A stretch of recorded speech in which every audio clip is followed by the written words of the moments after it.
Halo teman-teman sekalian, hari ini saya akan mempresentasikan tentang tesis saya yaitu Predicting Company Valuation Using Machine Learning Based on Company Fundamentals and Macroeconomic Data, the Indonesian Case. Jadi untuk pengantarnya, apa sih valuasi perusahaan itu? Valuasi perusahaan itu merepresentasikan persepsi investor terhadap nilai dari perusahaan tersebut. Jadi valuasi rasional itu biasanya mengandalkan data fundamental perusahaan, perbedaan pasar, dan konteks makroekonomi. Dan hal-hal ini biasanya sering dipengaruhi oleh bias dari masing-masing investor, seperti opini pribadi investor tersebut, sentimen pasar, kurangnya informasi, keputusan emosional, dan lain-lain. Hal ini bisa menyebabkan inefisiensi pasar dan berkurangnya pertumbuhan ekonomi karena alokasi modalnya jadi tidak optimal. Jadi di sini saya menemukan research gap, yaitu belum ada studi prediksi atau forecast valuasi perusahaan di Indonesia yang menggunakan data perusahaan secara luas. Maksudnya, untuk riset-riset sebelumnya biasanya menggunakan dataset yang berisi cuma perusahaan-perusahaan individu aja, misal Astra atau BRI, atau cuma indeks terbatas, misal cuma 30 perusahaan gitu.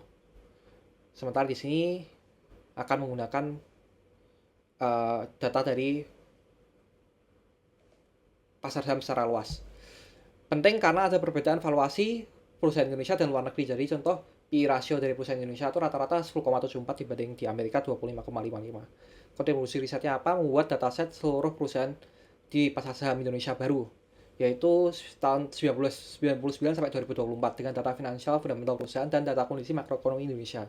Mengaplikasikan dan membandingkan berbagai metode machine learning dan mengidentifikasikan variabel atau fitur apa saja yang berandil penting untuk menentukan valuasi perusahaan. Untuk literatur reviewnya sendiri, jadi metode valuasi tradisional itu bisa dibagi menjadi dua pendekatan utama, yaitu intrinsic dan relatif. Metode utamanya bisa dilihat di sini, balance sheet, income statement, dan lain-lain.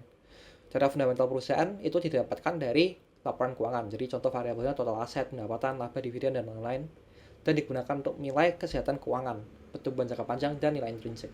Data makroekonomi sendiri itu mencerminkan kondisi ekonomi negara sehingga bisa mengaruhi valuasi perusahaan. Jadi data-data ini bisa didapat dari indikator seperti pertumbuhan PDB, inflasi, bunga bank sentral, suplai uang, dan lain-lain. Jadi faktor-faktor ini bisa mempengaruhi kepercayaan investor, profil risiko, dan return saham. Jadi ini contoh literatur reviewnya dari British Works. Ada berbagai macam dipakai modelnya, misal regresi linear, LSTM, GNN, dan lain-lain. Datasetnya juga macam-macam, kebanyakan dari dataset perusahaan Amerika, ada juga yang dari Eropa, Cina, dan lain-lain. Ada yang pakai sentimen analisis, ada yang pakai teknis, ada yang pakai fundamental. Yang menggunakan data Indonesia juga ada, tapi kebanyakan dia pakai perusahaan individu atau indeks terbatas di sini. Jadi ini juga udah dibahas formulasi rumusan masalah dan research objektif. Jadi intinya membuat dataset membuat dataset yang baru, terus menemukan model machine learning apa saja yang lebih paling cocok dan mengevaluasinya, terus menemukan fitur-fitur utama yaitu feature importance. Terus ada research benefits-nya, meningkatkan keakurasian valuasi perusahaan. Yang kedua, membuat informasi berbasis data yang tersedia untuk umum. Terus yang ketiga, meningkatkan pertumbuhan ekonomi. Terus research scope-nya, jadi secara fundamental tuh didapat dari file-file seperti laporan laba rugi, neraca, laporan arus kas, dan hanya terbatas 23 variabel yang kita pakai. Terus untuk indikator makroekonomi sendiri ada 8 indikator yang dipakai. Untuk batasan datasetnya sendiri tidak diikutkan perusahaan yang tidak diperdagangkan secara terbuka atau berbasis di luar Indonesia. Dan penggunaan data makroekonominya sendiri itu memiliki granularitas yang lebih rendah dibandingkan data perusahaan, jadi tahunan versus triwulanan. Nah, ini dari research stage-nya, jadi bisa dilihat dimulai dari data gathering, processing, training, evaluasi, feature importance, sampai selesai. Terus ada data gathering. Jadi ini contoh data fundamental perusahaan yang masih mentah. Ini contoh data dari perusahaan kutu, bisa dilihat.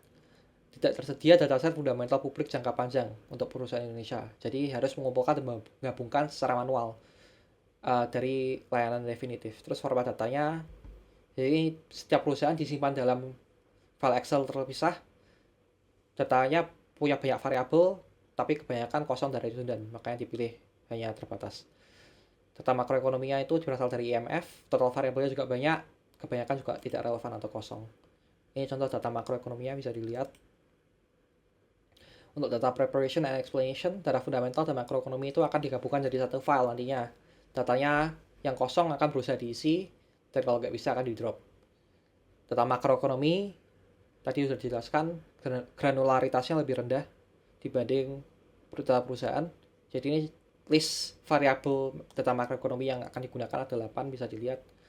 Terus ini juga list data variabel data fundamental yang akan digunakan. Ada 24,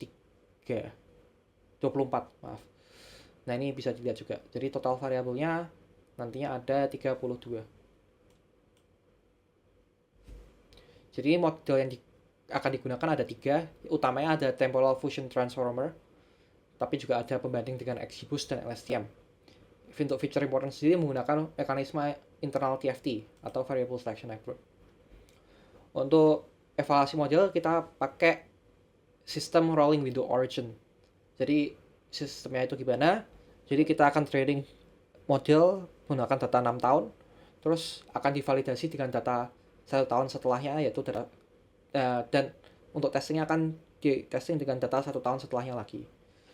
Jadi hal tersebut akan diulang terus 1 tahun ke depan sampai datanya habis di tahun 2024. Untuk ilustrasi forecastingnya sendiri bisa dilihat di sini. Jadi pakai encoder window 4 dan prediction horizon 4. Jadi memprediksi dengan 4 data belakang, 4 time step di belakang, dan akan memprediksi 4 time step di depan. Untuk evaluasi model sendiri, dataset ini dipakai dari tahun 2000 sampai 2024. Utamanya pakai MAPE, tapi juga dievaluasi dengan MAE, RMSE, dan R-squared.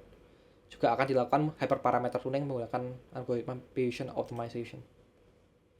Nah, untuk hasil risetnya sendiri, jadi contoh sampel dataset yang udah dibuat hasil risetnya. Jadi berisi kombinasi data laporan keuangan dan data makroekonomi. Ada 820 perusahaan di sini. Periodenya 1999 sampai 2024. Ini untuk hasil hyperparameter tuningnya sendiri. Untuk hasil testingnya bisa dilihat di sini. TFT terlihat paling bagus, terus LSTM dan XGBoost hasilnya cukup jelek. Ini bisa dilihat dari chartnya sendiri, XGBoost juga terlihat cukup jelek. Jadi MAPE berfluktuasi per tahun karena volatilitas pasar saham, bisa dilihat. Terlihat spike di tahun 2008 dan 2020 ke atas. Ini berkorelasi dengan krisis finansial 2008 dan krisis finansial gara-gara COVID-19. Jadi bisa terlihat juga ini TFT dan LSTM lumayan mirip di periode ini hasilnya, tapi dia lebih stabil saat kondisi pasarnya sedang bergejolak. Bisa dilihat di sini TFT lebih rendah. Jadi lebih resisten terhadap goncangan pasar dibanding model lain. Takeaway-nya jadi TFT itu memiliki kemampuan forecasting yang lebih baik dari model ML tradisional dan cukup akurat untuk digunakan sebagai alat decision making. Ini feature importance sendiri. Bisa dilihat variabel-variabelnya. Yang biru ini variabel data fundamental finansial perusahaan. Yang merah ini data makroekonomi. Yang kuning ini data line, biasanya terkait dengan waktu, jadi quarter, year, time index gitu. Top feature-nya bisa dilihat ada market capitalization masa lalu, jadi target variabel masa lalu. Terus yang kedua return on asset, yang ketiga net debt, jadi data fundamental. Jadi interpretasinya gimana? Interpretasinya jadi kalau return on asset tinggi, penggunaan aset bisa lebih efisien, berarti valuasi bisa lebih tinggi dibanding perusahaan lain. Terus untuk utang rendah, net debt, kalau utang rendah, finansialnya bisa lebih stabil, valuasinya bisa lebih tinggi untuk perusahaan tersebut. Nah, untuk data makroekonomi yang merah ini, ternyata walaupun cuma kelihatan 2%-2%an per variabel, kalau digabungin mereka memiliki peran cukup penting, sekitar 18,54% importance-nya. Ini ada feature importance lain, jadi temporal attention, jadi model ini ternyata memiliki attention paling tinggi di data 4 time step sebelum atau 1 tahun sebelum. Jadi ini bisa mengindikasikan ada pola musiman pada data/performa perusahaan. Konklusinya, TFT ini berhasil meng-outperform model-model LSTM dan XGBoost dalam forecasting valuasi perusahaan. Variabel makroekonomi ini ternyata terbukti bisa menambah konteks penting di luar fundamental finansial perusahaan saja. Terus dataset IDX baru bisa menjadi fondasi untuk riset valuasi perusahaan di masa depan. Limitasinya tadi udah disebutkan bahwa data perusahaannya tuh bersifat triwulanan, tapi data makroekonominya tuh granularitasnya per tahun. Jadi ada mismatch. Untuk future works-nya, yang pertama bisa menggunakan data berfrekuensi lebih tinggi untuk mengatasi ini. Penggunaan data variabel dimensi lain, jadi seperti sentiment analysis, seperti studi lain yang udah ada. Terus mencoba arsitektur model lain, jadi misal mau pakai model random forest kah atau yang lain gitu, bisa dicoba. Jadi bisa juga mencoba mengoutput prediksi langsung berupa return dan dievaluasi berdasarkan return portfolio yang dipilih oleh model. Jadi udah ada studi lain yang juga seperti itu, bisa dicoba. Terima kasih atas perhatiannya.